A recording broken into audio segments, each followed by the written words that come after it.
it bubbled up on Sunday out of nowhere, and we were kind of planting the flag last week. Hey, one of these years, they keep winning the Super Bowls, keep having great years. One of these years, I mean, he's going to be 70. At what point do you just say, I'm not doing it anymore, I'm going to hand the baton to someone else? Jay Glazer framed it in a way that made it look like maybe there's a decision to be made. Well, if there was a decision to be made, it didn't take long to make it. Here's Andy Reid and Patrick Mahomes talking about the future of a guy who has been coaching in the NFL for 24 straight seasons. Here they are.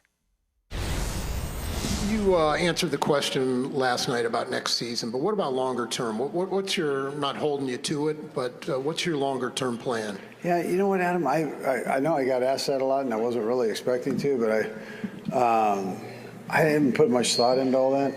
You know, I'm enjoying what I'm doing, and I've got this guy over here that is a pretty good player. So I mean, we're doing okay. I said it before the year, and I'll always say, as long as Andy Reid's coaching us, we're always going to have a chance. So I'll keep the big guy around a couple more years at least, and we'll try to be back in this game as many times as possible. Yeah, I mean, as long as those two hold together. But that's the other pushback, that I don't want to say they're Mahomes haters. I just think that they don't like the fact that some of us are over the top, although I don't think we're being over the top. I think we're being accurate in our praise of Mahomes, or they support other quarterbacks. You know, I'm a Brady guy, I'm a Rodgers guy, I'm a this guy, I'm a that. Fine, that's fine. But one of the items I'll hear is, it's because of Andy Reid. Oh, it's because of Andy Reid. Well, you know what? If Andy Reid hadn't drafted him, he'd be wearing a gold helmet with a fleur-de-lis on the side right now, and he'd probably have 2 or 3 Super Bowls with Sean Payton. I mean, so take your pick. This guy was destined to land with a great coach because you know what? It was 2 of the great coaches that saw that greatness knew in him. Right. He was going to be great. Right. And they kept their mouths shut.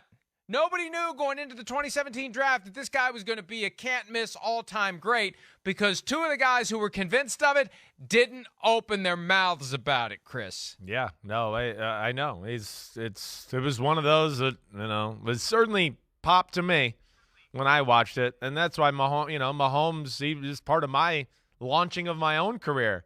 He's one of my first, evaluations where, it was a little, I guess, outside of what people thought, but I was like, I don't know. This is the number 1 pick in the draft. I'm not trying to toot my own horn or anything, but I think there was things about him that were just like, whoa, I've never seen a quarterback do this. I don't care that they're not going to win the game because the rest of his team's not good, but some of the throws and plays and everything like that, to me, were like, I've never seen a college kid do this. But part of the NFL looked at it as like, oh, this is just trick shot, 7-on-7, Big 12 bull crap here. And I don't know if it's really real. And I want, and I think, Sean Payton and Andy Reid are probably like, well, a 40-yard laser sidearm is pretty real. I think we can work that into our offense somewhere, somehow. It just, he has it all. And, they saw that greatness. And to those people out there that don't, Andy Reid, great coach, but couldn't win a Super Bowl until he got Patrick Mahomes. Needed that. And I understand all great coaches need that quarterback and all that, but he had some good quarterbacks. It wasn't like Donovan McNabb was, chop liver or anything like that. So, there's got to be something to Mahomes there. The organization hadn't won a Super Bowl in ever. And then the biggest thing, again, is where I think this is where the haters are really swiping everything under the rug. We talked about it last week, Mike. I mean, it's just, from day one, it was like, hey, throw 50 touchdowns and 400 yards, and that's the way we're going to play. We're going to ride you, and we're not going to work you in or break you in or anything. Carry the team, and he's done it. And everything, again, the Eagles' game plan was stop Patrick Mahomes, right? Okay? The Chiefs' game plan was stop the Eagles' run game, all right? There's difference there and how that game was approached. And of course, it lends itself to a defense that's different too. These guys are going to be here for a while. Andy Reid ain't going anywhere, Mike. I think you and I both agree for now. First of all, you mentioned chopped liver. What did chopped liver ever do to get lumped into this whole pejorative idea? It's just funny. It's just a saying. I know. Like, I'm sure chopped liver's sitting around somewhere saying, "What did we do?" And here's the other thing, you don't taste too, that and good, this is chopped astounding liver. to me. And then we have to take a break. We have actually done an opening segment for the first time ever that lasted longer than an hour. So we got to do 6 segments in the second hour. But finish your thing. What were you going to say? Well, here's my thought. Patrick Mahomes wasn't very good in college. How in the hell did Cliff Kingsbury ever get hired to be an NFL head coach? I mean, we had 1 year of Patrick Mahomes' greatness, and then Kingsbury becomes an NFL head coach after he's fired by Texas Tech. And I didn't mean this to be defecate on Cliff Kingsbury Day, but at the same time, the evidence was kind of hiding in plain sight that maybe the reason Mahomes wasn't great in college was the coaching.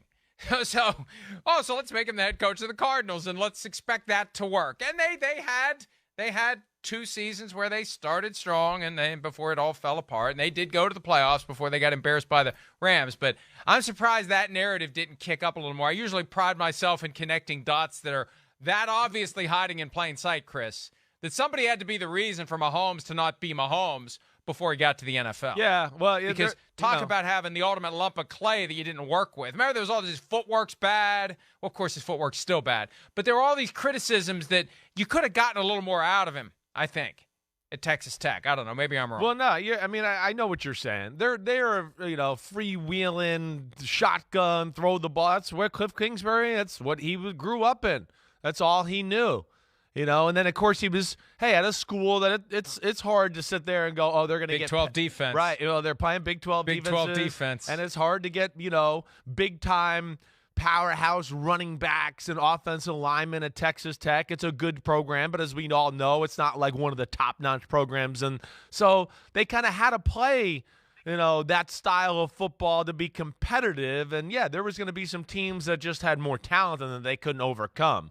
But I understand your thought there, but even still, even at college, as we've seen, right, it's still, you still got to have a team. You got to have a team around you. I don't care who you are. Elway went 4-7 his last year in college, if I remember correctly. So even the greats, need a little help. We know that. And it also helps for the greats to be as great as Patrick Mahomes. Hi, it's Mike Florio. Thanks for watching PFT on YouTube. Hit subscribe for the latest news and analysis from Pro Football Talk.